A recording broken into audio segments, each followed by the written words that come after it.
And guys, what is going on? This is the Club of the Man 1993. I'm back here for another remembrance or necrology or whichever way you want to describe these not so happy occasion videos that I do post on the channel once in a blue moon, honoring the life of one of the greats and whatnot. And yesterday I recorded one for Maggie Smith, the actress best known for Professor Minerva McGonagall in Harry Potter, and a few other roles as well. Of course, I know her best in the Harry Potter role. But today we go back to Major League Baseball. And this past Monday, September 30th, 2024, baseball lost one of the best of all time. And that is Pete Rose, who passed away this past Monday, September 30th, 2024, at the age of 83. Before I came up down here to record this video, it was shared that the death was pronounced due to hypertension and atherosclerotic, I probably mispronounced that, cardiovascular disease. Hypertension, commonly known as high blood pressure, forces the heart to work harder to pump blood due to the force of blood pressing on the artery walls, according to the Mayo Clinic, while atheros... I'm not pronouncing the word. I don't know medical terminology. Is a heart condition where a buildup of plaque blocks blood flow.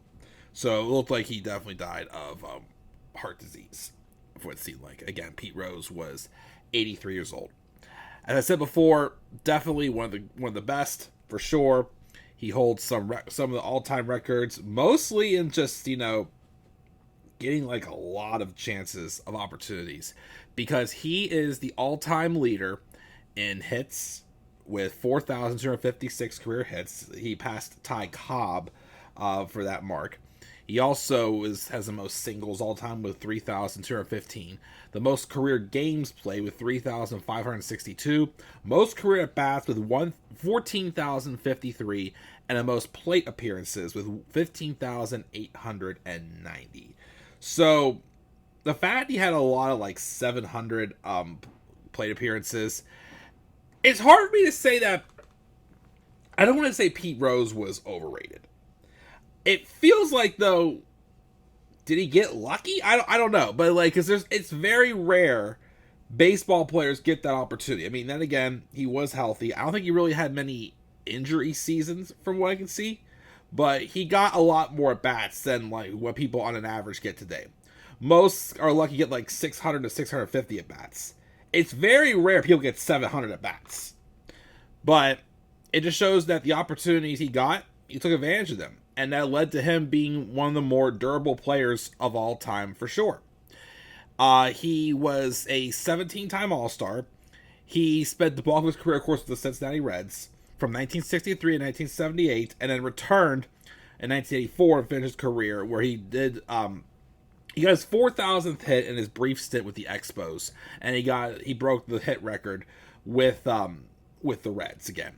He also spent a couple years with the Phillies as well, and then he was the Reds manager from 1984 to 1989. Of course, he was still a player from 1984 to 1986. Again, we haven't in a long time seen a player also serve as manager as well. He also was a 3-time World Series champion. He was part of the Big Red Machine. Of course, he also had another encounter with the Big Red Machine as well, which is why I actually re-recorded this video, because I originally recorded this video last night after the Maggie Smith video, but I totally forgot to mention about his time in WWE. We'll talk about that, of course, as well, me being both a baseball and a wrestling fan. He was the 1973 National League MVP, 1975 World Series MVP. He was the 1963 Rookie of the Year, 2-time Gold Glove Award winner from 1969-1970, Silver Slugger Award in 1981. Again, showing that although he had all those high numbers, he wasn't really much of a league leader, I don't think. Well, he was only a 3-time batting champion, but like I said, again, he had a lot of at-bats, so that definitely impacted things. He didn't have too many seasons over 230 hits, or 220. He didn't have many like high hit seasons like Ichiro and a few others did. He has he also was a Silver Slugger in 1981. He was the Roberto Clemente Award winner in 1976. 3-time batting champion in 68, 69, 73. His number 14 is retired by the Cincinnati Reds. He's a Cincinnati Reds Hall of Famer. but not a National Baseball Hall of Famer. He's not in Cooperstown. And also Major League Baseball All-Century team as well. And we all know the whole thing about Pete Rose not being in the Hall of Fame. And that is because he gambled as a manager. I think he gambled for the Reds, but not against the Reds, I think. And they have revisited his case before. Unfortunately, they did not lift the ban. Honestly, if I'm being honest, it would be crappy at this point if they did decide to turn around and lift the ban after he has passed. Because, you know, if you could give it to him while he was alive, why only give it to him now out of the sympathy of the fact that he's gone? It's too late now, unfortunately. There's been a few other times he's trying to get out of it too. I think the only other person that I think has been banned recently for gambling, I think, is he was playing for the Pirates I can't remember what his name was, like the second baseman, Tubicana, whatever his name was. He got banned from baseball for gambling. But yeah, he, baseball wise, again, you can't take away how great he was. Like I said, did he get a lot of opportunities? Yes. Had he not gotten many of those at-bats in games, he probably wouldn't have been as big as he was, but, you know, he was still a great player. As far as being, like, an all-time leader of, like, you know, like, the durability stuff, that definitely impacted it. But, again, he's a great. You can't take away from it. It's like, so, my dad mentioned when he growing up, he didn't like Pete Rose. And probably because, you know, he was just that good. And, like, you know, going to be like you're on your rival team, you know, you just kind of despise, you know, the great other rival team. That's how it was for a while with Albert Pujols. But, of course, eventually, when you see how many players have actually cheated and whatnot, you do grow a respect for those guys who didn't cheat. I mean, yes, Pete Rose gambled, but it's not like he gambled against the Reds. He gambled for the Reds. Like, he was betting for his team to win. But you gotta respect those players that you know didn't cheat, even if they are, like, you know, your rivals and whatnot. But yeah, still 17 All-Star appearances though is still nothing to, you know, slack about. Like I said, some of the other awards you think he had a little more of. You think he'd be a league leader? Not really. I think he did have a high. I think he has the second longest hit streak. I think 44 straight games. I think. We all know Joe DiMaggio has the record with 56 straight games. Also, Pete Rose did have a winning record as manager. He was 412 and 373 as a manager. And also, of course, we all know, besides being the Cincinnati Reds Hall of Fame, he also was in the WWE Hall of Fame. Because, again, he did make a couple celebrity appearances. Right now, for those of you who are not wrestling fans, I am starting to review the Mr. McMahon docuseries. And Vince McMahon, of course, did believe in bringing in, like, you know, other avenues of entertainment to draw to an audience.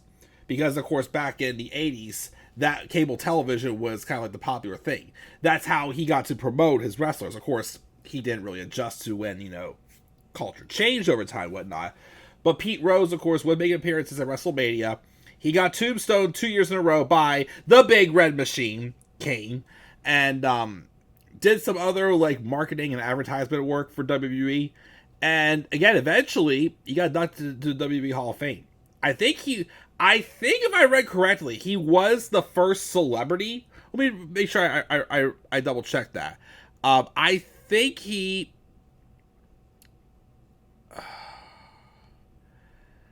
I swear I saw somewhere that he was the,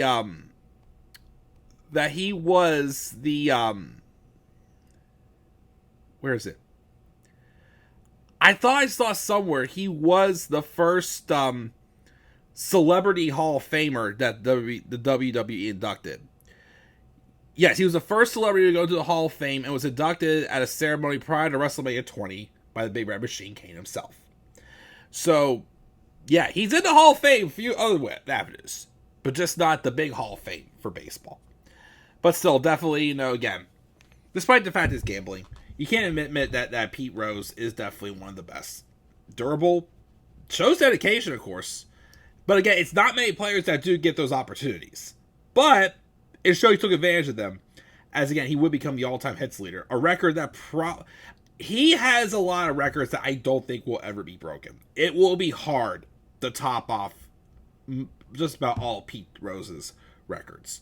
But thoughts and prayers, though, go out to Pete Rose, though, and his family during his time, to the Cincinnati Reds community as well, to baseball, to everyone who holds Pete Rose close to their hearts in special ways. And yes, so definitely thoughts and prayers go out to him. Again, Pete Rose, baseball legend, longtime Cincinnati Reds player, manager, WWE Hall of Famer, sadly passed away this past week on September 30th, 2024, at the age of 83.